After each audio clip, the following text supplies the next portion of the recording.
जय श्री राम प्यारे बच्चों। आज की क्लास में रोटेशनल मोशन की लेक्चर सीरीज चल रही है जिसमें मैं previous year question JW advance के डिस्कस कर रहा हूं। इसका एक पार्ट बन चुका है, this is the second part. 2022 का पहला क्वेश्चन पेपर 2 का रोटेशनल मोशन का आईआईटी का कैसा था डिस्कस करते हैं। एक फ्लैट सरफेस है, यानी ये जो लिखा है कहानी ये मैं शॉर्टकट में फिगर की माध्यम से आपको समझा देता हूँ, ठीक है। तो क्या है, क्वेश्चन के हिसाब से एक डिस्क है जो कि टेबल पर फिक्स की हुई है, डिस्क के टेबल पे फिक्स की हुई है, और डिस्क जो बी है ये भी उसी हॉरिजॉन्टल टेबल पर है, यानी जिस प्लेन में डिस्क ए है उसी प्लेन में डिस्क बी है, और ये डिस्क बी डिस्क ए की सरकमफ्रेंस पर प्योर रोलिंग परफॉर्म कर रही है, राइट, ऐसे।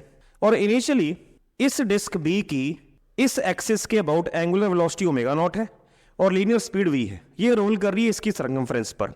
और क्वेश्चन में ये भी गिवन है डिस्क बी के सेंटर ऑफ मास की जो एंगुलर स्पीड इस एक्सिस के विद रिस्पेक्ट टू, देखिए ओमेगा नॉट तो इस एक्सिस के विद रिस्पेक्ट टू है और ओमेगा इसी के सेंटर ऑफ मास की स्पीड इस एक्सिस के विद रिस्पेक्ट टू ओमेगा, ये क्वेश्चन में गिवन ही है, राइट। और आपको क्या बोला है, एंगुलर मोमेंटम ऑफ बी, इसका एंगुलर मोमेंटम ए के with respect to N into M omega R square है, आपको एन की वैल्यू निकालनी है। बहुत बढ़िया सवाल है, हम कोशिश करेंगे जल्दी इसको करने की, ध्यान से समझिएगा। देखिए अब क्या करना, तो मैं यहां पर एंगुलर मोमेंटम अपनी तरफ से निकालूंगा, उसको इससे कंपेयर करके एन का आंसर हम निकाल लेंगे। चलिए देखो, अब ये डिस्क इस एक्सिस के अबाउट अगर ओमेगा नॉट से रोटेट कर रही है और अगर ये प्योर रोल कर रही है, तो प्योर रोलिंग की कंडीशन क्या होती है, यहां पर कोई स्लिपिंग नहीं होनी चाहिए, यही रोल, ठीक है। बॉटम मोस्ट पॉइंट पर स्लिपिंग नहीं होनी चाहिए, रिलेटिव वेलोसिटी जीरो होनी चाहिए, मतलब नेट वेलोसिटी जीरो होनी चाहिए। तो यहां पर इसके ऐसे रोटेट करने के कारण इस तरफ जो स्पीड होगी ओमेगा नॉट आर होगी, और क्योंकि क्वेश्चन में गिवन है इसके सेंटर ऑफ मास की स्पीड, यानी ये इसके विद रिस्पेक्ट टू निकालनी पड़ेगी, ठीक है। क्वेश्चन में ओमेगा गिवन है, इसके सेंटर ऑफ मास की एंगुलर स्पीड इसके विद रिस्पेक्ट टू, देखिए यहां पे लाइन भी पढ़वा देता हूं मैं आपको। देखिए, a flat surface of B also lies on the plane of the table, the COM of B has a fixed angular speed about the vertical axis passing through the A, ठीक है, omega. तो फिर इसके कारण इसकी linear speed कितनी बनेगी, यहां से यहां दूरी देख लीजिए, 2r, r हो जाएगा 2r, ओमेगा आपको ये लेना पड़ेगा। तो इसका मतलब अगर इसकी ये सेंटर ऑफ मास की स्पीड बन गई ओमेगा इंटू 2r, 2r क्यों लिया, क्योंकि इस एक्सिस इस पॉइंट की इससे दूरी 2r है।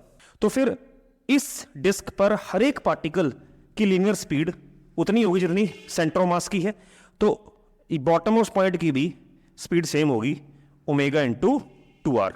मेरा समझे, कंफ्यूज नहीं होना। देखिए मैं फिर बता देता हूं, जब भी हम प्योर रोलिंग की बात करते हैं तो हमें यह ध्यान में रखना होता है, प्योर रोलिंग में कोई भी बॉडी जब प्योर रोल करती है, हर point including the bottom most point, मैं यहां बॉटम मोस्ट पॉइंट की बात कर देता हूं पहले, बॉटम मोस्ट पॉइंट पर एक स्पीड ओमेगा के कारण आती है, जिसको हम ओमेगा मल्टीप्लाई बाय आर बोलते हैं। आर सेंटर से वो दूरी होती है उस पॉइंट की, राइट। जैसे इस केस में ये ओमेगा नॉट आर इसके कारण लीनियर स्पीड इस पार्टिकल की, और बाकी हर एक पार्टिकल की वही स्पीड होती है जितनी ये सेंटर ऑफ मास की होती है।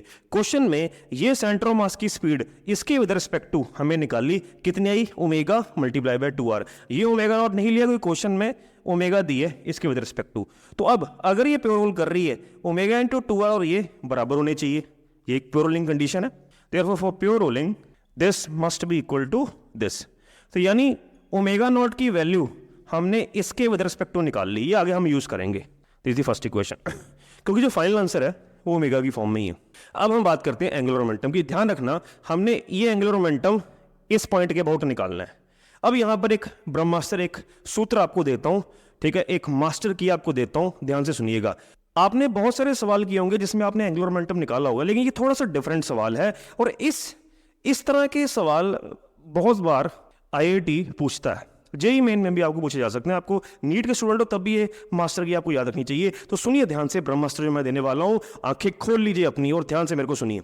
जब भी हमें एंगुलर मोमेंटम किसी एक्सटर्नल पॉइंट पे निकालना हो, हमें किसी भी बॉडी का angular momentum with respect to some external point, उससे मेरा मतलब ये है कि बॉडी जो रोल कर रही है उसके अंदर वो पॉइंट नहीं है, उसके बाहर है। जैसे इस केस में इसकी बात कर रहे हैं हम, जो पॉइंट है वो ये है जो कि इसके with respect to external point है।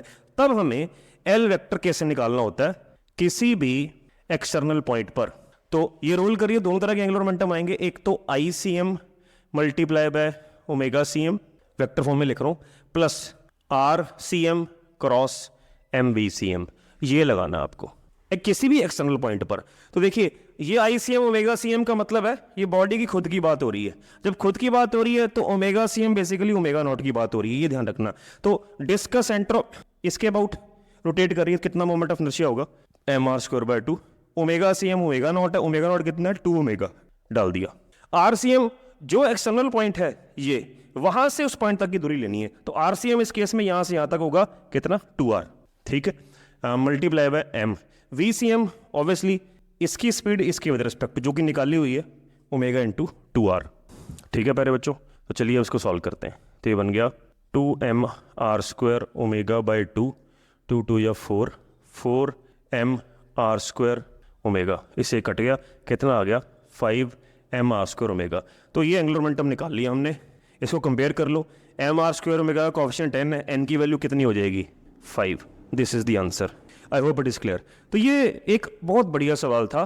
किसी मेन आपको ये बात याद रखनी है कॉन्सेप्ट, किसी भी बॉडी का एंगुलर मोमेंटम किसी एक्सटर्नल पॉइंट पर अगर वो प्योर रोल कर रही है, रोलिंग की बात है, तो इस तरह से करना है, और ये आर वेक्टर वही लेना है जिस पॉइंट से पूछा है वहीं से ड्रॉ करना है, ठीक है। चलिए अगला सवाल लेते हैं बच्चों। जो अगला सवाल मैंने उठाया है, अगेन इट इज एक्चुअली 1 और मोर देन 1 करेक्ट, एक या एक से ज्यादा आंसर, ठीक है। हर ऑप्शन चेक करनी होती है ऐसे सवालों में, ठीक है, तो ध्यान से करने होते हैं। 2021 का पेपर 1 का सवाल है, बढ़िया सवाल है, ठीक। और मैं हैरान हो रहा था कि मैं एक और आपको ब्रह्मास्त्र देने जा रहा हूँ। मैंने जितने भी ये पिछले 10 से 15 साल के रोटेशन के सवाल देखे, इसमें काफ़ी हद तक क्वेश्चन रिपीट होते हैं एडवांस में भी। मतलब जो 2017 में आया वो 19 में आया, कभी जो 19 में आया वो 23 में आया, इसलिए पुराने PYQs जरूर किया कीजिए। मतलब सेम नहीं आया, लगभग वैसा ही कॉन्सेप्ट आया। और काफ़ी ऐसे कॉन्सेप्ट HC वर्मा की जो मैकेनिक्स है ना, बहुत शानदार है। खास करके ये चैप्टर जो HC वर्मा ने बनाया है ना, रोटेशनल मैकेनिक्स वाला, वो जरूर करें। ऐसे बहुत सारे सवाल वहाँ पे एग्जांपल्स की फॉर्म में है, बहुत बढ़िया किताब बनाई है। अगर मैं आपको रोटेशन की सजेशन करूँ, अगर आप रोटेशन में पकड़ बनाना चाहते हैं, तो HC वर्मा वॉल्यूम 1 रोटेशन वाला चैप्टर जरूर करें। उसकी एक एक एग्जांपल बहुत शानदार बनाई है, और उसकी एक्सरसाइज भी, आपको काफ़ी हद तक एडवांस के क्वेश्चन लगने शुरू हो जाएंगे। चलिए शुरू करते हैं। एक ही सिलेंड्रिकल ऑब्जेक्ट है, ऑब्वियसली इसका फ्रंट व्यू देखेंगे तो इस तरह से नजर आ रहा है आपको, प्योर रोल कर रहा है, कौन सी करेक्ट है। चलिए, अगर क्वेश्चन ये था, क्वेश्चन में गिवन था इसके सेंटर ऑफ मास में फोर्स F लगा रहे हैं और इसके सेंटर ऑफ मास की एक्सप्रेशन ये है, और ये प्योर रोल कर रही है। तो अगर ये प्योर रोल कर रही है तो इसके सेंटर ऑफ मास की स्पीड तो v होगी, साथ में ओमेगा कॉमा अल्फा भी आएगा, ठीक है। तो अगर ये इस तरफ रोल कर रही है तो देखिए, ध्यान से देखिए, हमें फ्रिक्शन भी है।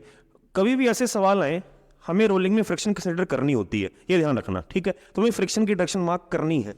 अब वो कैसे करनी है, मैं कई बार क्वेश्चन में समझा चुका हूँ, फिर मैं आपको समझा रहा हूँ। देखिए क्या, ध्यान से देखिए, जितने भी फोर्सेस बॉडी पे लग रही होंगी, including its weight, normal reaction and this force, ये सारी CM से पास कर रही होंगी, और हम रोलिंग में सेंटर ऑफ मास से वो एक्सिस पास करते हैं। सभी कुछ इसी के अबाउट से निकालते हैं जनरली, ठीक है।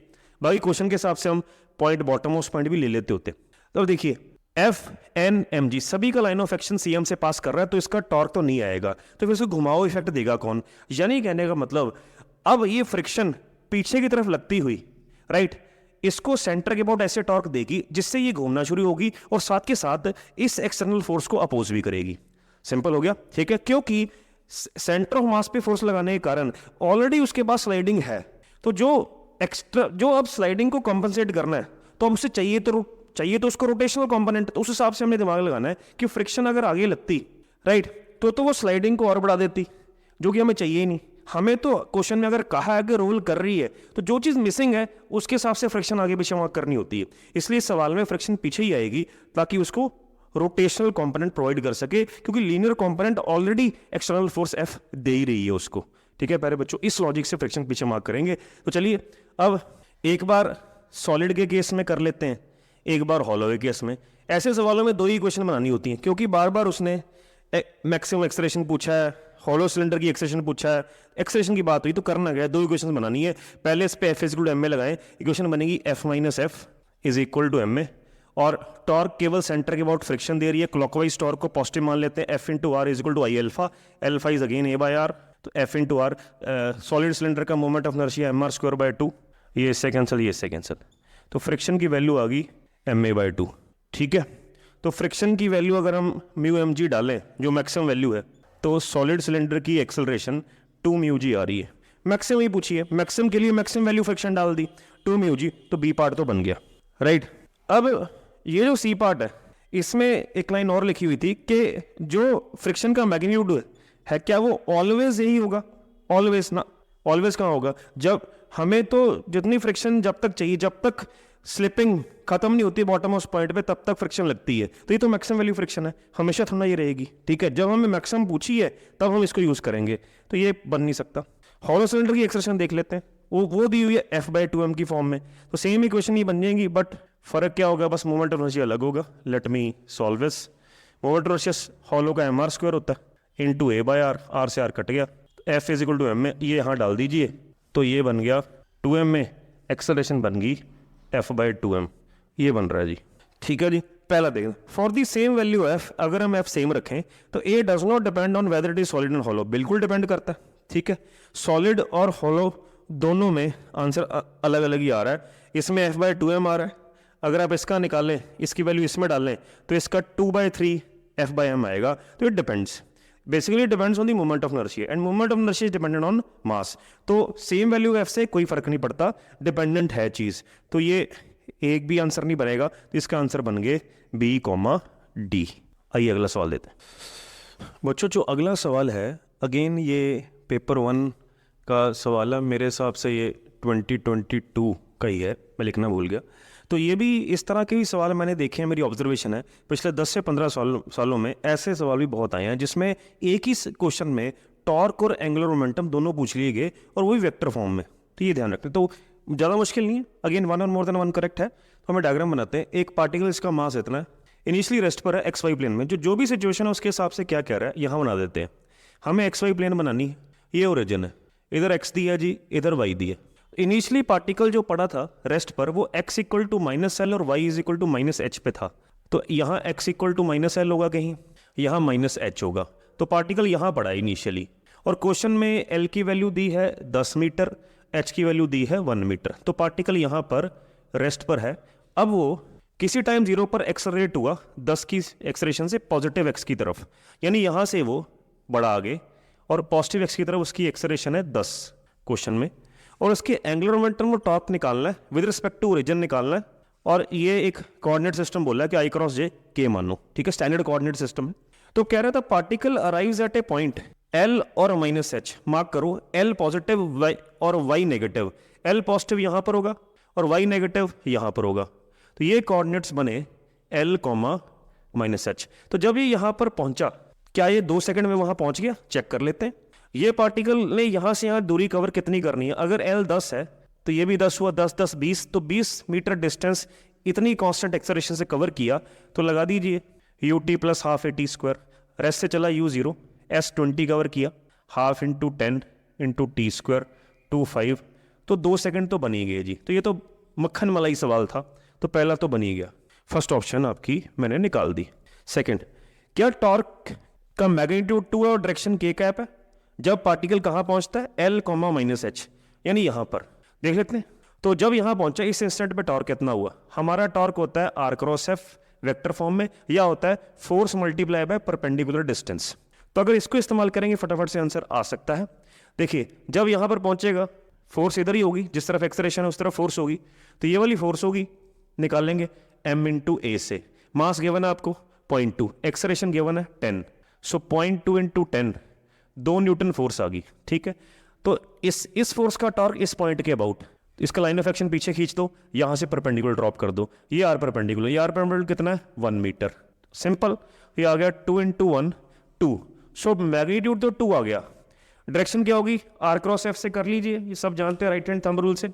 ये आर है, ये आर है, लेकिन इसकी टेल हेड मिल रहे हैं, इसको आगे एक्सटेंड कर दो, तो R×F you are going anti clockwise. जब आप एंटी क्लॉकवाइज जा रहे हो रिजल्टेंट बाहर की तरफ आता है, इसमें बाहर की तरफ मींस XY के परपेंडिकुलर Z यानी K कैप, तो ये बन गया 2K कैप, बिल्कुल ठीक है। तो इसका मतलब अब ये भी एक बार टॉर्क का देख लेते हैं। क्या टॉर्क का मैग्नीट्यूड 1, डायरेक्शन K कैप है जब वो 0, -H पर है, 0, -H ये होगा, ठीक है। अब देख लीजिए कभी भी नहीं होगा, फोर्स इंटू परपेंडिकुलर डिस्टेंस, यानी अगेन 2 इंटू 1 ये तो सेम ही रहेगा, 2 ही होगा, तो यहाँ पर तो 1 लिखा है, डायरेक्शन के कैप है, लेकिन ये गेम से बाहर होगी। एंगुलर मोमेंटम क्या 4 है और डायरेक्शन के कैप है, जब वो L माइनस एच पे आया यानी यहीं पर। एंगुलर मोमेंटम का फॉर्मूला mv/r परपेंडिकुलर, मास कितना है 0.2, v निकाल लो u प्लस 80 से, इस केस में a इंटू टी हो जाएगा, u 0 a 10 है, r परपेंडिकुलर कितना हुआ ऑब्वियसली 1, तो ये हो गया 4 और obviously r cross M V, again linear momentum इस तरफ है, ये इधर अगेन एंटी क्लॉकवाइज जा रहे हो, ये के कैप ही बनेगा। लो जी 1-2 मिनट में आंसर आ गया, ये तुम्हें समझाने में लगा। बहुत ही शानदार सवाल है, शानदार इसलिए कर रहा हूँ, डिफिकल्ट इतने नहीं है, लेकिन हाँ डिफिकल्ट तो थोड़े बहुत लग सकते हैं, आपका दिमाग चलना चाहिए बस। ये बहुत बार ऐसे सवाल आए हैं तो ये आपकी पकड़ में है। तो एडवांस एक जो बच्चा जेईई मेन में 150 नंबर भी ले रहा है ना, उसके पकड़ में भी जेडब्ल्यू एडवांस का पेपर है, ये मान के चलिए। अगर वो पिक एंड चूज कर ले कि मुझे ये सवाल ये चैप्टर से फोकस करना है, जिसकी रोटेशनल मैकेनिक्स अच्छी है ना, उसकी मैकेनिक्स अच्छी है, उसका एडवांस पकड़ में है, और जिसका इलेक्ट्रोमैग्नेटिज्म अच्छा है, ये ध्यान रखेंगे। चलिए अगला सवाल लेते हैं बच्चों। जो अगला सवाल है पेपर 1 2021, जो पिछला सवाल भी था वो 2021 का ही था, मैंने गलती से 2022 लिख लिया था, ठीक है। अब देखिए बच्चों, एंगुलर मोमेंटम बहुत ही फेवरेट सवाल है। अब ऐसा अभी मैंने क्वेश्चन करवाया, ठीक है, फिर से वैसा ही क्वेश्चन आ गया। देखिए क्या है, एक रॉड है, ये वाली रॉड है जिसकी लेंथ है a, ये रॉड इस पॉइंट O के about angular speed omega, omega का सिंबल इसने ऐसे बनाया है, ऐसे रोटेट कर रही है इस एक्सिस के अबाउट। इसके ऊपर एक डिस्क C पर पिवट की है और डिस्क रोटेट कर रही है इस वर्टिकल एक्सिस के about 4 omega speeds, angular speed से। ये डिस्क इसका मास m है, रॉड का मास m है, और डिस्क का रेडियस a/4 है, और यहाँ से इसके डिस्क के सेंटर से रॉड के पॉइंट तक की दूरी 3a/4 है, और इस पूरे सिस्टम का एंगुलर मोमेंटम अपनी तरफ से गिवन है, n की वैल्यू निकालनी है। तो अगेन एंगुलर मोमेंटम निकालना है, तो पहले बच्चों देखिए टोटल एंगुलर मोमेंटम किसका, इसमें डिस्क का होगा, इस पॉइंट के अबाउट निकालना पड़ेगा, और रॉड का भी इसी पॉइंट के अबाउट क्वेश्चन के हिसाब से। देखिए अभी मैंने एक पॉइंट बताया, किसी भी फिगर के लिए जो उसका एंगुलर मोमेंटम किसी एक्सटर्नल पॉइंट पे होता है वो कितना होता है, वो आपको फॉर्मूला बताया मैंने। तो डिस्क के लिए या टोटल इकट्ठा निकाल देता हूँ, अभी मैं पहले डिस्क का निकाल रहा हूँ इस पॉइंट के अबाउट। देखिए डिस्क के लिए फॉर्मूला यूज करूंगा, अगेन एक्सटर्नल पॉइंट पे ICM omega CM plus RCM R cross MV VCM, ये डिस्क के लिए मैं लगाने जा रहा हूँ, क्योंकि डिस्क के with respect two point O external है। तो ये ICM मीन्स डिस्क इस पॉइंट के बाद रोटेट कर रही है, तो कितना होता है डिस्क का, mr²/2, r है a/4, mr²/2 into omega, omega कितना है डिस्क का इस एक्सिस के about 4 omega, plus RCM means अब यहाँ से यहाँ तक की दूरी, ये r वेक्टर बना 3a/4 into m, VCM again is r omega means this RCM into इसका इसके पॉइंट के बाद जो ओमेगा कितना है, ये ओमेगा नॉट 4 ओमेगा, ये ध्यान रखना। तो ये बना 3a/4 इंटू ओमेगा, ये डिस्क का हो गया। अब रॉड के लिए तो इसी पॉइंट के अबाउट एंड पॉइंट ही बना उसका, तो रॉड के लिए तो वही सिंपल mr²/ml²/3, तो रॉड का हो गया ma²/3 इंटू ओमेगा। मैं इसको सॉल्व करना है, सॉल्व कर लीजिए। तो इसका सॉल्व करके आपका बन जाएगा 49/48 ma² ओमेगा। जब कंपेयर कीजिए करेंगे तो n की वैल्यू कितनी आ जाएगी 49, अब देख सकते हैं। ठीक है प्यारे बच्चों, अगला सवाल लेते हैं बच्चों। जो अगला सवाल है पेपर 2 2021 का सवाल है, अगेन क्वेश्चन इंपल्स और एंगुलर मोमेंटम को इन्वॉल्व कर रहा है, ठीक है। देखिए क्वेश्चन के हिसाब से एक सिंपल पेंडुलम पहले ऐसे रेस्ट पर था, जिसकी स्ट्रिंग की लेंथ यानी रस्सी अभी टाइट नहीं थी पूरी, थोड़ी सी ढीली मैंने बनाई है 0.9 मीटर। इसको अचानक से धक्का देते हैं, इम्पल्स देते हैं, तो अचानक से इसका मोमेंटम चेंज हो जाएगा। हमें नहीं पता इसकी कितनी वेलोसिटी इनिशियल बनेगी, फ्रिक्शनलेस सरफेस है। जब ये अचानक इंपल्स मिलने के बाद इसका जो मोमेंटम इस पॉइंट पे चेंज होता है, ये थोड़ा डिस्टेंस कवर करता है और यहाँ पहुँचता है, रस्सी टाइट हो जाती है, 0.9 से 1 हो जाती है और ये लिफ्ट कर जाता है। तो क्वेश्चन में पूछा आपसे कि इस आपको जे एंड के निकालना है, एंगुलर मोमेंटम जे से रिप्रेजेंट किया उसने कि एंगुलर मोमेंटम निकालना है about the point of suspension just before the lift off, यानी लिफ्ट करने से जस्ट पहले। काइनेटिक एनर्जी निकालनी है just after the lift off. देखिए अब जब ये लिफ्ट कर जाएगा तो ये वेलोसिटी इसको हेल्प करेगी फाइनल, तो मुझे फाइनल वेलोसिटी निकालनी पड़ेगी जिस वेलोसिटी से लिफ्ट किया है, और इनिशियल भी निकालनी पड़ेगी। जो एंगुलर मोमेंटम निकलेगा जस्ट बिफोर लिफ्ट ऑफ वो VI से आएगा, काइनेटिक एनर्जी VF से आएगी, ठीक है। तो करना क्या, देखिए सिंपल है। तो यहाँ पे इसका मोमेंटम चेंज हो गया अचानक से, तो इम्पल्स का फॉर्मूला चेंज इन मोमेंटम, यानी इनिशियली तो 0 था, तो m इंटू वी आई लिख देंगे, 0.2 m कितना 0.1। तो जो इनिशियल वेलोसिटी अचानक से इसकी हो गई वो 2 मीटर पर सेकेंड आ गई, और क्योंकि फ्रिक्शन है जितनी वेलोसिटी यहाँ पर है उतनी ही जस्ट बिफोर लिफ्ट ऑफ होगी, ठीक है। यहाँ पे टाइट होता है ना, तो यहाँ पे भी लगभग लिफ्ट ऑफ करने से पहले वी आई होगी। तो मान लीजिए यहाँ वी आई ऐसे है, ये तो ऐसे लिफ्ट ऑफ के लिए, तो पॉइंट ऑफ सस्पेंशन के अबाउट निकालने के लिए इसका लाइन ऑफ एक्शन पीछे खींचिए, ये परपेंडिकुलर ड्रॉप कीजिए, ये आर परपेंडिकुलर बनेगा। तो जस्ट बिफोर लिफ्ट ऑफ जब रस्सी पूरी टाइट नहीं होगी तो आर परपेंडिकुलर 0.9 लेना पड़ेगा, तो एंगुलर मोमेंटम बन जाएगा M V R, M is 0.1, V is 2 V I and R is 0.9, ठीक है जी। तो ये बन जाएगा 0.18। तो this is the answer of just before lift off angular momentum. काइनरी जस्ट आफ्टर लिफ्ट ऑफ, उसके लिए आपको फाइनल वेलोसिटी चाहिए। तो देखिए क्योंकि इसमें जो लिफ्ट ऑफ हुआ है वो रस्सी की अचानक से इंपल्स के कारण हुआ है, तो आप ऐसे केसेस में एंगुलर मोमेंटम कंजर्व करवा सकते हैं। तो एंगुलर मोमेंटम कंजर्व ही रहेगा, यानी जितना यहाँ है उतना यहाँ पर है। तो क्या करें, 0.18 मस्ट बी इक्वल, जो फाइनल बनेगा M V final into R perpendicular. 0.8 0.1 we final निकालना है, आर परपेंडिकुलर अब ये लिफ्ट ऑफ हो चुकी है तो ये बनेगा आपका L 1 metre. So we final आ गया 0.18 divide by 0.1। So this is the final velocity, right. तो kinetic energy will be half m v final का square, that is half m, m is 0.1, we final is 0.18 divide by 0.1। तो ये कुछ लगभग 0.162 joule के करीब आपकी काइनेटिक एनर्जी आ जाएगी जस्ट आफ्टर लिफ्ट ऑफ। तो ये एक ठीक ठाक सवाल था, राइट। तो बच्चों ये पार्ट 2 मैंने ख़त्म किया है सीरीज़ का। तो रोटेशनल मोशन मैं पूरी डेप्थ तक आपको करवा दूंगा, बस आपको मेरा साथ देना होगा और मेरे चैनल को ज़्यादा से ज़्यादा सब्सक्राइब करवाइए अपने दोस्तों से, अपने मित्रों से, ठीक है। ये चैनल में आपको मैकेनिक्स का बादशाह, रोटेशन का बादशाह बनाना मेरा काम है, ठीक है। तो अगली वीडियो तक के लिए प्रोफेसर वरुण शुक्ला का सभी को सादर नमस्कार, जय श्री राम, सत श्री अकाल, आदाब प्यारे बच्चों। अगली वीडियो पे मिलते हैं, धन्यवाद।